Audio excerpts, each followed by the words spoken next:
Yapabilecek kadar genç, düşünebilecek kadar yaşlı olsaydım demiş bir bilge. Aslında bu düşünüldüğü kadar zor değil.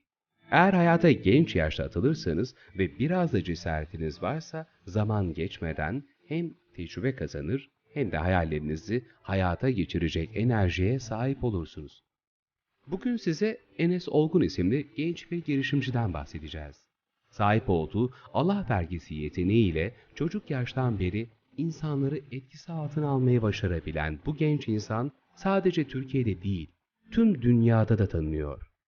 Çeşitli ülkelerde verdiği seminerlerle başarısının anahtarını diğer insanlara sunmaktan çekinmiyor. Enes Olgun çocukluğundan beri zekasıyla dikkat çekmiş. İş hayatına adım atması da bunu fark eden arkadaşlarından biri sayesinde olmuş. Bir Galatasaray maçıydı. Mecidiyeköy'de Almanya'dan kuzenim gelmişti, Vural Sarıtaş. Beraber maça gittik ve o sırada da sevgili dostum, üniversiteden çok yakın bir arkadaşım Cabir Çomoğlu beni ısrarla davet ediyordu. Enes gel beraber bir şeyler yapalım, bir iş var, sana mutlaka anlatmak istiyorum.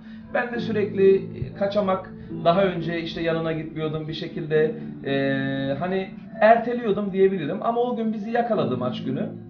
Galatasaray'ın şampiyonluk maçıydı. 2008 bu Adnan Polat 20-45 meşhur şampiyonluk senesi.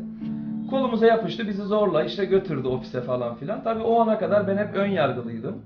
Bu sektöre ön yargılıydım. Daha doğrusu çalışmaya ön yargılıydım. Çünkü klasik Türk mantığı, hani öğrenciyim, bedavadan bursum geliyor, işte baba parası yiyoruz falan, böyle bir zihniyet içindeydim. Ve ofise gittik ve ofiste bana iş anlatıldı. İş anlatıldığı zaman bana çok farklı geldi. Çünkü yani rakamları gördüğüm zaman bu kadar kolay, o an bana kolay geldi ve düşündüm, ben bunu yapabilir miyim diye hiç düşünmedim. Tek kafama bir soru takıldı, şuydu: ne kadar zamanda ben bunu yapabilirim? Çünkü artık oradaki paraların hepsini ben kazanmıştım. Sadece zamanı kalmıştı. O şekilde bir düşünceye girdim. Biraz araştırma yaptım, işte ablama danıştım. Ablam da dinledi falan. Ablam dedi ki çok güzel, hiçbir sorun yok. Ve o şekilde bir üniversite öğrencisiyken, hiç iş tecrübesi olmayan bir insanken çalışmaya başladım Meg Holdings'e.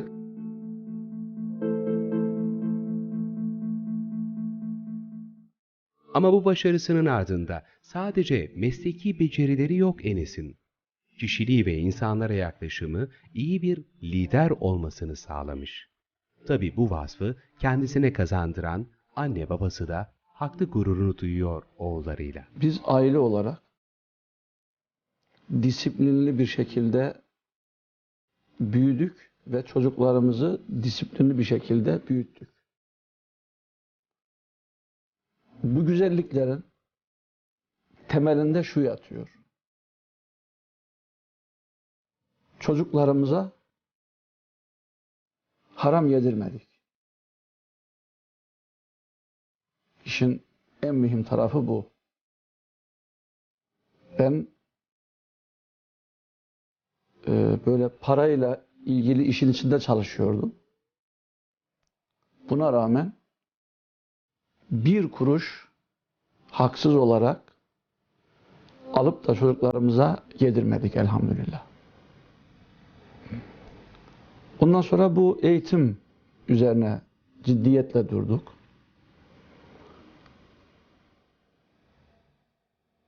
Yani şunu da söyleyebilirim: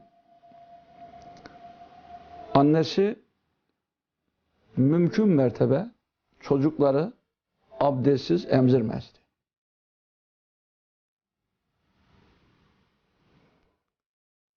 İşte bu helal lokma, abdestli emerek büyümeleri, tabii çocukların her birinde güzel hasletler meydana geldi.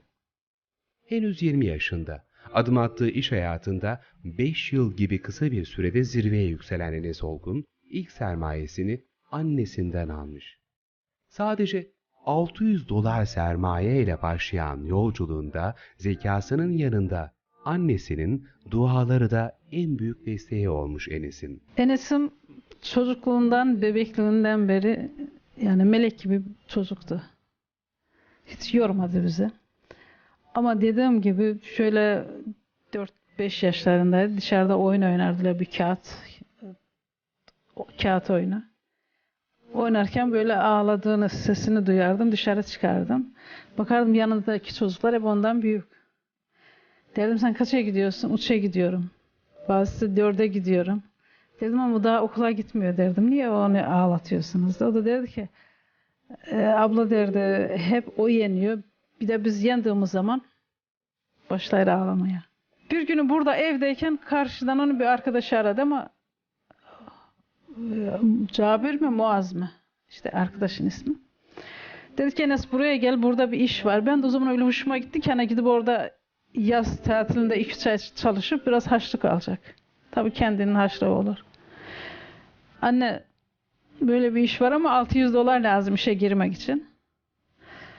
Ben de o $600 şimdi tabii Enes çalışıp para kazanacak beklerken geldi para istiyor. Dedim Enes'in de bir şansını denesin. Yani illa Enes şey yapacak diye değil, şansını denesin diye şey yaptım ama gerçekten Allah razı olsun yani onun bize 1000 katını şey yaptı. Ve 2 seneden beri evimizin bütün ihtiyaçlarını hemen hemen Enes'im karşılıyor. Ailesinin aşıladığı bilinç, Enes'in insanlara karşı saygılı, anlayışlı ve sevgi dolu olmaya yöneltmiş. Can dostu olan Mahmutsa, bakın yol arkadaşı için neler diyor. Şimdi bu kadar büyük bir organizasyon kurmak istediğinizde veya kurarken Enes'le hiç mi çatışmazsın veya hiçbir fikir ayrılığı yaşamazsın?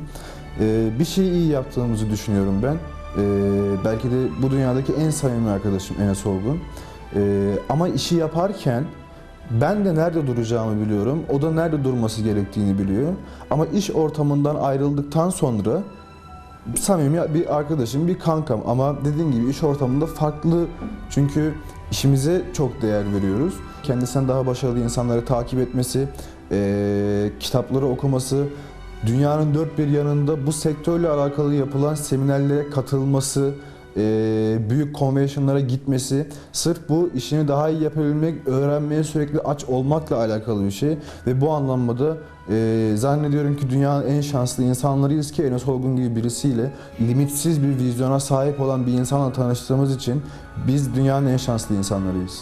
Çevresine her zaman bir şeyler katması, genç yaşta edindiği bilgi ve tecrübesini yakınlarındaki insanlarla paylaşıp onların da faydalanmalarını sağlaması Enes'in ne kadar duru bir yaşantısı olduğunu gösteriyor bizlere. İlk etapta tanıştığımızda onda bir cevherin olduğunu zaten insan fark etmeden edemiyor.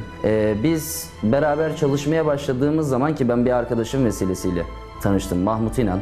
Enes Olgun'la bizi tanıştırdığı vakit bir arkadaş ortamında beraber oturuyorduk. Sessizce tamamen diğer insanları süzüyordu. Onların karakterlerini analiz etmeye çalışıyordu. Ve daha sonra öğrendiğime göre Mahmut İnan'a masanın etrafındaki herkesle alakalı yorumlar yapmış ve hepsiyle alakalı yaptığı yorumlarda, tespitlerde tamamen doğru çıkmış. Daha sonra ilerleyen süreçlerde tabii biz bunları öğreniyoruz. Eğer Enes abinin bu noktaya gelmesinde nasıl geldi, yani farklı özellikleri neydi diye sorarsanız söyleyeceğim çok şey var aslında. Bundan kitap bile yazabilirim ama ben birkaç şeye değineceğim. Bunlardan bir tanesi insanlara çok fazla değer veriyor. Ve bunun ötesinde sana değerli hissettiriyor. Yani nasıl? Bu benim en büyük eksiklerimden bir tanesiydi. Yani kendimi değerli görmüyordum. İnsanların yanında da öyle hissetmiyordum. Ama ben Enes abinin yanına geldiğim zaman sen ne olursan ol sana kendini değerli hissettiriyor. Eğer siz de bir gün kendinizi değerli hissetmek istiyorsanız onun yanına gitmeniz yeterli oluyor. Ve bunu Enes Olgun karşısındaki kişi ne olursa olsun, ne özelliği olursa olsun bunu çok güzel başarabiliyor. Bir insan ona yanlış bir şey yapsa bile o onu kazanmak için çalışıyor. Oysa ki onu def etse ya da hayatından silse hiçbir kaybı olmayacak Enes abinin. Ama o kadar güzel bir şey yapıyor ki birileri ona kurşun atsa onlara gül atıyor, deyim söylemek gerekirse, ve onları kazanmaya çalışıyor. Bu harika bir şey. Bu çevresindeki insanları kaybetmemesini sağlıyor. Bugün biz çok yapmışızdır. Ben de çok yapmışımdır. Bana yanlış yapan insanı silmek ya da bir daha görüşmemek, ama o hiç yapmadı bunu. Hatta ona yapılan çok yanlış bir şey olsa bile. Bu işe ilk başladığımız zaman da Enes Olgun'la tanışmamıştım. Bundan bir 7-8 ay sonra tanıştık. Ama daha önce ismini sürekli dedim. Hiç hani etrafa karışmayan, hiç ekstra insanlarla konuşmayı talep etmeyen, çünkü ben yıllar boyunca kendi kabuğunda yetişmiş, kendi Eğer işe düşmezse başkalarıyla sohbet etmeye bile çekinen birisiydim. Ama Enes Olgun bir tarzı vardır. Eğer bir şey yapamıyorsan sana zorla yaptırır. Bu kötü bir şey olarak gözükebilir ama senin gelişmeni, senin ileriye gitmeni, senin kendi yumurtanın kabuğunu kırmasını sağlar.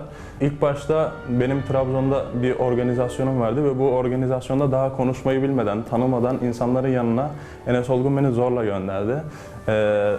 Düşünün ki daha 3-5 kişilik bir ortamda hitap etmeyi bilmeyen bir insan hiç tanımadığı insanlara hitap etmeye Trabzon'a gidiyor. Buradan kalkıyor. Bir cesaret gittim ve ilk 3-5 kişiyle konuşurken dahi kalbimin nasıl attığını çok iyi biliyorum. Hala hatırlarım o günü. O günden sonra kendimi geliştirmeye karar verdim. Çünkü 3-5 kişinin önünde konuşabilen bir insan demek ki daha fazlasını da yapabilir. Başladık, 20-30 kişiye çıktı. Daha sonra 50-60 derken şu anda binlerce kişinin önünde konuşabiliyorum. Bunun tamamı Enes Olgun sayesindedir. Bütün bu başarı ve servet Enes'in çocukluğunda sahip olduğu özgür ruhtan koparamamış. Mutluluğun anahtarının da özgürlük olduğuna inanıyor Enes.